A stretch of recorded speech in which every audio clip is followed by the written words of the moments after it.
নমস্কার। জয় কৃষ্ণকালী মায়ের জয়, জয় কৃষ্ণকালী মায়ের জয়, জয় কৃষ্ণকালী মায়ের জয়। বন্ধুরা সব কেমন আছো?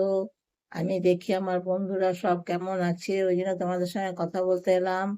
আশা করি আমার বন্ধুরা সব ভালোই আছো। আমি যদি একটু ভালো থাকি আমার বন্ধুরা নিশ্চয়ই ভালো থাকবে। হ্যাঁ, আমার বন্ধু, আমার নাতি নাতনি, আমার থেকে ছোট আছো বড় আছো, সবাইকে আমি বলছি। হ্যাঁ, এবার আমি দেখি একবার আরো কালকে পরশু খুব বৃষ্টি হয়েছে এখানে, আবার একটু একটু রোদ উঠছে, গরমও খুব বাবা, প্রচন্ড গরম। আর গরম সহ্য করা যায় না, কেন বলো তো, হাই প্রেশারের মানুষ তো, গরমটা খুব লাগে। তাই এই চান ফান করলাম, করে ঠাকুর পুজোটা করলাম, করে একটু আধটু ঠাকুরের নাম করলাম, দিয়ে আমি আমার বন্ধুদের সঙ্গে একটু গল্প করতে এলাম। দেখি বন্ধুরা কি করছে। হ্যাঁ, তোমাদের সঙ্গে একটু গল্প না করলে তো মনটা ভালো লাগে না, নাকি বলো?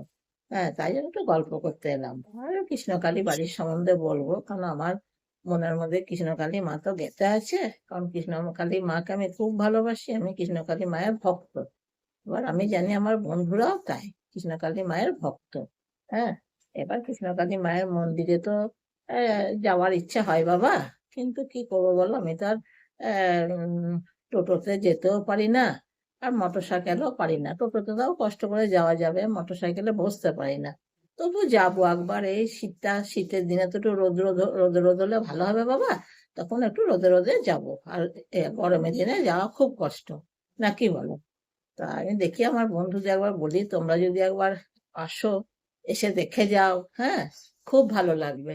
যখন তোমরা সময় পাবে, তোমাদের সুযোগ সুবিধা হবে, তখন তোমরা আসবে। এবার ঘরের কাজ কর্ম আছে।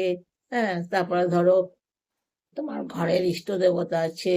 হ্যাঁ, তারপরে ধরো বেরোবো, পয়সার দরকার, সবাই তো বাবা একা আসতে পারে না। সঙ্গে লোকের দরকার হয়, লোকের সঙ্গে কাউকে সঙ্গে নিয়ে আসতে হয়, তাই না? তা একবার আসবে, এসে দেখে যাবে, যখন সময় সুযোগ পাবে বাবা, এসে একবার দেখে যাবে। প্রচুর দূর দূর থেকে লোক আসে। হ্যাঁ, আমি দেখছি জানছি বলি তোমাদের কাছে বলছি, যে না তোমরাও তো এটা জানতে পারবে, তোমরা তো স্থানীয় জায়গায় থাকো না, আমরা এখানে থাকি। আমরা সামনাসামনিও দেখতে পাই, সবই আমরা জানি। তাই জন্য তোমাদের কাছে জানালাম। ঠিক আছে বাবা? তা তোমরা সব ভালো থেকো।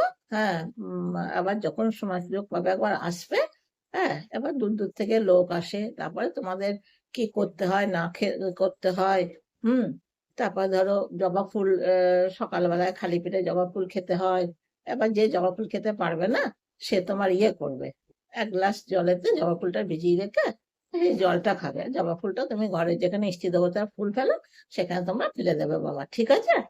তাহলে আবার পরে যখন ব্লগ দেবো তখন আবার বলবো, কেমন? তোমরা আমার চ্যানেলটা একটু সাবস্ক্রাইব করে দিও, লাইক করে দিও। জানি করবে, তা আবদার করে বললাম। ঠিক আছে বাবা, কেমন? তাহলে আসছি। জয় কৃষ্ণ কালী মায়ের জয়, জয় কৃষ্ণ কালী মায়ের জয়, জয় কৃষ্ণ কালী মায়ের জয়। টাটা বন্ধুরা।